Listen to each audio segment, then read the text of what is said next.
Halina, Espiritu Santo. Manahan ka sa puso ng bawat isa upang ang mensahe ng mabuting balita sa araw na ito ay aming maunawaan, maisabuhay at maibahagi sa iba. Sa ngalan ng Ama at ng Anak ng Espiritu Santo. Amen. Purihin ka, Mang Diyos na makapangyarihan sa lahat. Muli, maraming salamat sa online piging na inihain mo upang mapagnilayan namin ang mabuting balita na makapagbibigay kagalingan sa aming mga kahinaan, sa aming mga spiritual na karamdaman. Patawad, Panginoon, sa mga pagkakataong nagkasala kami. Kalinisin mo ang aming puso. Come, Holy Spirit, halika. Espiritu Santo, manahan ka sa bawat isa. Ang iyong lingkod ay bigyan mo ng karunungan, kababaan ng loob. Gamitin mo lamang instrumento upang mabigyan ng banal na mensahe ang iyong mabuting balita. Dalangin ko, Panginoon, na patuloy kang kumilos ang iyong banal na espiritu sa mga darating pang oras. Ikaw ang maitaas at mabigyan ng parangal sa Facebook Live na ito.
A proclamation of the Holy Gospel according to Matthew.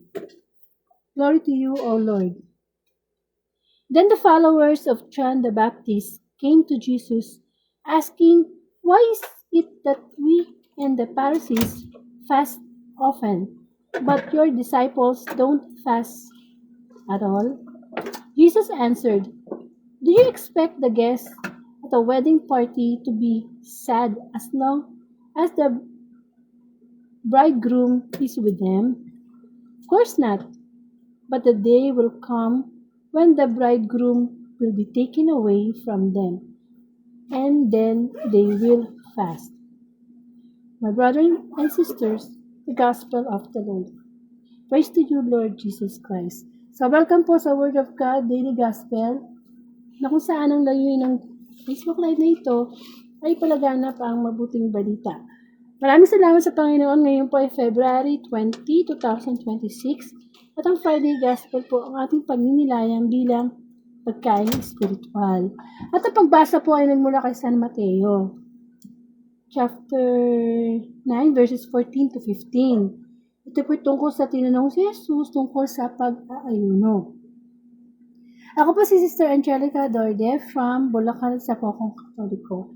So, ang senaryo po ng mabuting balita sa araw na ito ay nilapitan ng mga alagad ni Juan Bautista ang Panginoon. At ang wika nila, malimit kaming mag-ayuno. Ngayon din ang mga Pariseo, pero bakit daw yung mga alagad ni Kristo hindi nag-aayuno? So, sumagot, anong sagot ng Panginoong Yesus? Maaari bang magdalamhati ang mga panauhi sa kasalan habang kasama nila ang lalaking ikinakasal? Kapag wala na siya, saka na lamang sila mag-aayuno. So, yun po yung mabuting balita sa araw nito. So, paano po natin bibigyan ito ng reflection, ng pagninilay sa buhay natin? Alam niyo po, yung kamukha na nakikita niyo sa screen, salitang pakitang tao. Ito po yung talagang masasabi nating isa sa mga ayaw ng Panginoon na makita sa atin, na nagiging pakitang tao lang tayo, sapagkat ganun po ang ginawa ng mga Pariseyo. Sila'y pakitang tao lamang na kunyari sila'y banal-banalan, tuturo ng salita ng Diyos, pero pang outside lang yung kanilang bait-baitan na mode. Kumbaga, inside talagang meron silang mga masasamang ugali. So, kaya sa panahon ng Panginoong Jesus, yung talagang mga alagadiwang Bautista, mga Pariseo, talagang nag-aayuno sila. Amen? Pinapakita talaga nila yun. Ngayon, nagtataka sila, itong nagkiklaim na anak ng Diyos, Mesiyas, siya pa yung hindi nag-aayuno. Yung talagang totoong anak siya ng Diyos. So, sa Panginoong Jesus, at lalo na sa panahon natin ngayon, no, nasa Lenten season tayo, at katatapos lang ng Ash Wednesday, na kung saan lagyan tayo ng itim na abo sa ating noo, pagpapakita ng pagbabalik loob sa Diyos, pagpapaalala na tayo na dust to dust, galing tayo sa alabok at papalitin tayo sa alabok. Kumbaga wala tayo may pagmamalaki, no?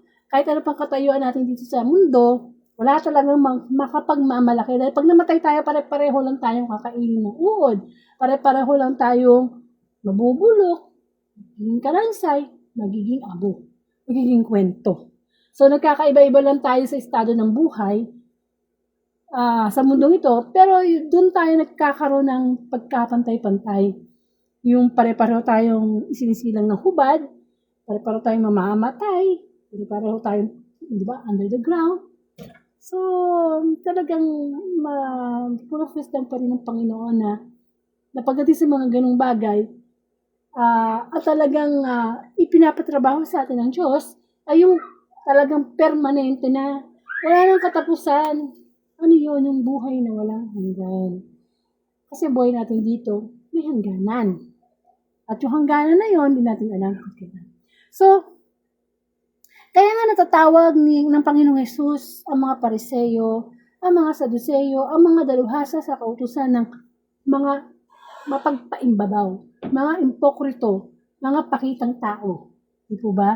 So, sa panahon natin ngayon, marami tayong ganito na kunyari, nagpalagay ng abo sa noon ng Ash Wednesday. Kasi biro mo, no? Pagka Ash Wednesday, grabe ang puno ng simbahan. Bakit pag Ash Wednesday lang, punong-puno ang simbahan? At pagkalinggo. Pero pagka mga ordinaryong araw, naku, mabibilang lang talaga yung nagsisimba. And ano ba to? Tradition ba to?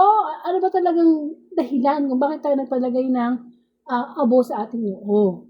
Ito ba'y pakitang tao lamang na, ay, nagpalagay ako ng abo sa noo, pagpapakita to na nagbabalik loob tayo sa Diyos.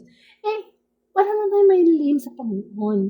Sa pag-aayuno, ang turo ng Panginoon dyan, yung huwag daw tayo magmukhang kawawa. Huwag daw tayo showy. Kung tayo nag-aayuno, dapat ito ginagawa ng lihim.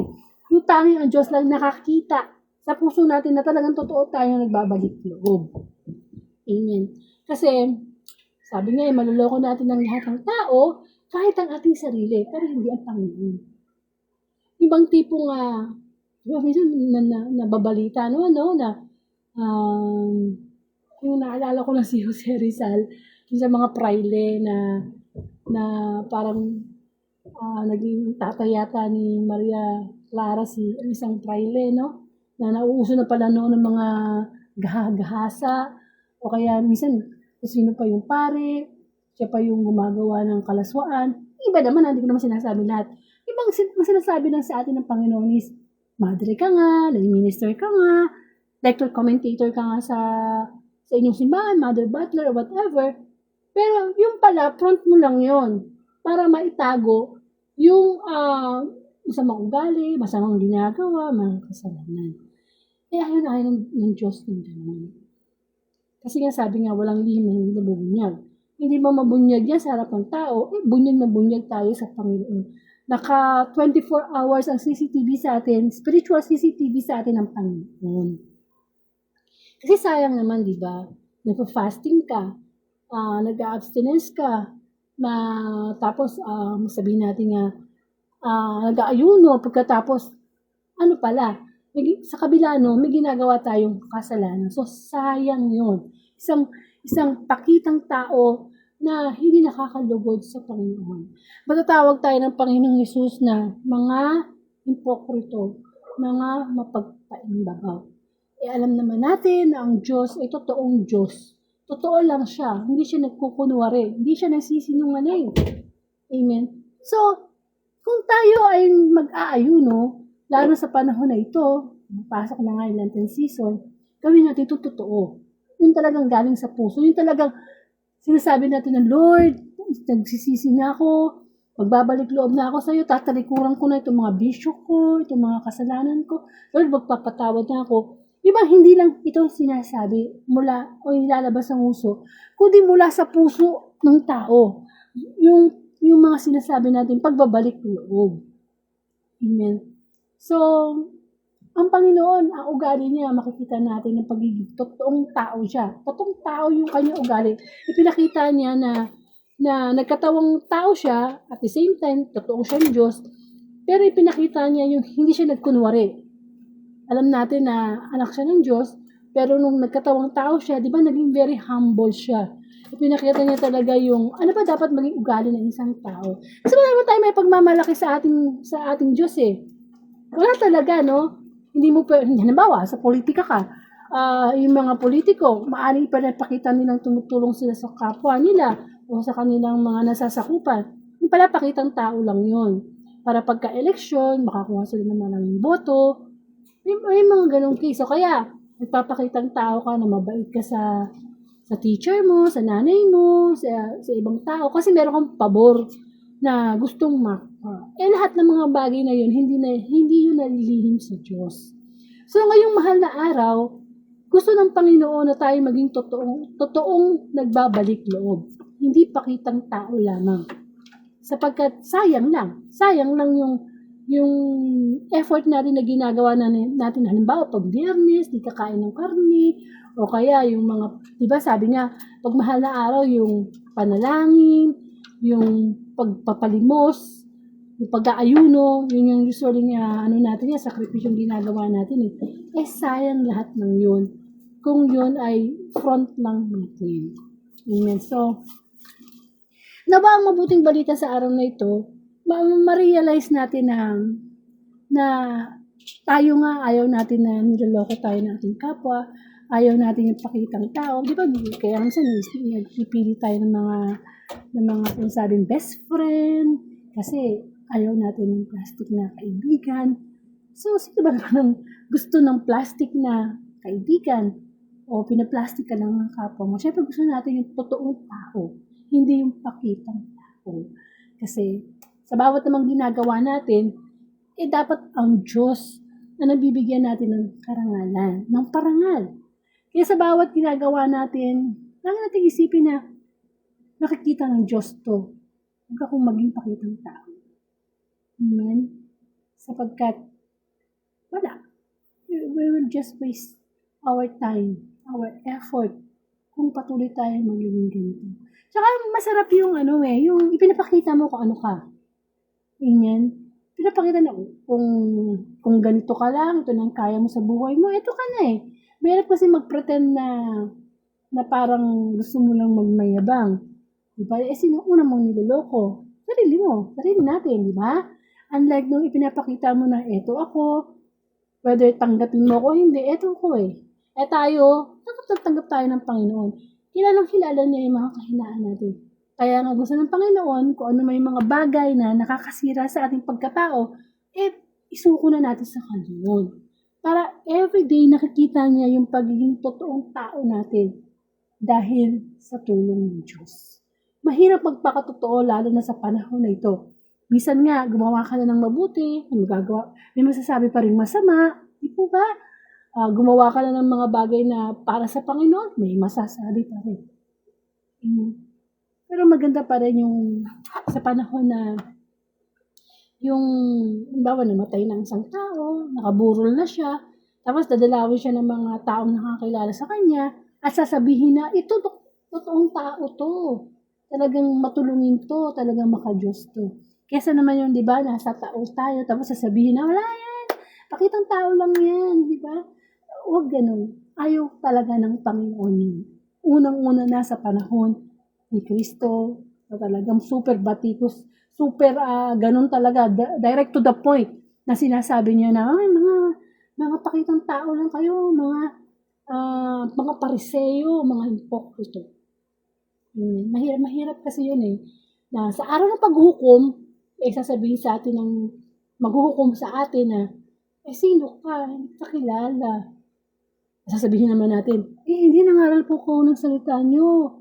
Kaya nga nakapagpagaling po ako sa pangalan nyo. Wala, i-deny tayo ng Panginoon. Bakit? Kasi pakitang tao lang yun. Amen? Pakitang tao lang yun. Mag-perform tayo sa stage sa Diyos, hindi sa tao. Kasi ang tao, pare-pare tayong makasalanan. Sa everyday na ginagawa natin, iniisip, sinasabi, yung nag-glorify natin ang Diyos. Alam naman natin, ang salita ng Diyos, hindi naman mapaghusgayan eh. Ang salita ng Diyos kapag nakakarinig tayo, gusto niya itama. Gusto niya imulat tayo sa katotohanan. Kasi ang mundong ito, marami ng peke. Diba? Alam mo kami ng peke dito sa mundo. Mga online na tinitinda, online na serbisyo, mga scam, diba? Marami na eh. Kahit ang demonyo, diba? Magpapakita yan ng mabuti. Gagawin yung magandang isang bagay para maakit tayo. Kaya kailangan aware tayo na, matutokso na pala ako, mahulog na tayo sa kasalanan. Nawa, mapagnilaya natin na totoong tao na totoong nagmamahal sa Diyos ang ibig na makita ng Diyos sa bawat isa. Karoon po tayo ng closing prayer. Ama sa langit, marami pong salamat sa pagpapaalala mo sa amin sa mga kaplastikan, pagiging ipokrito po namin na ginawa sa aming kapwa at sa iyo, Panginoon.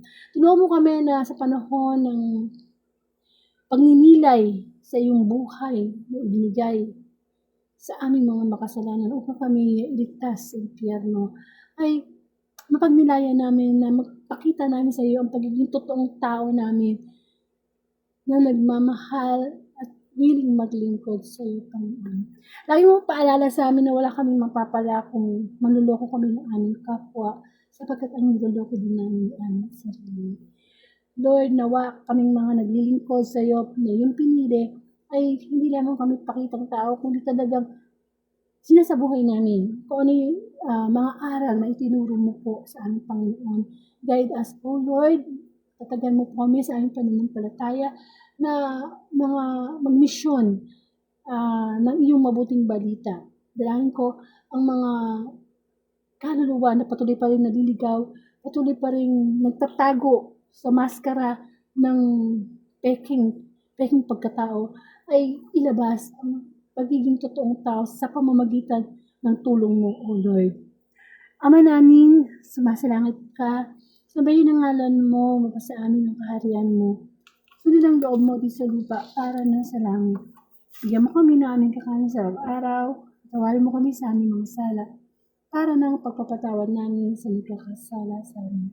Huwag mo kami pahintulot sa tukso, at iadya mo kami sa lahat ng masama, sa ngalan ng Ama, Anak at ng Espiritu Santo. Amen.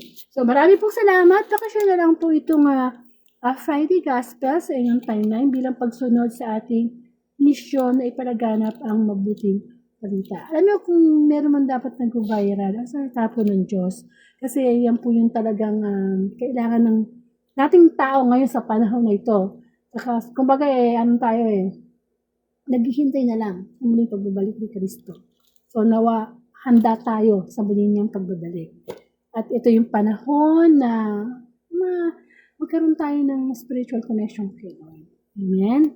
So, pagkakaloob ni Lord ng February 21, 2026, Saturday Gospel, muli sama-sama tayong magnilay ng mabuting balita on Facebook Live. To God be the glory.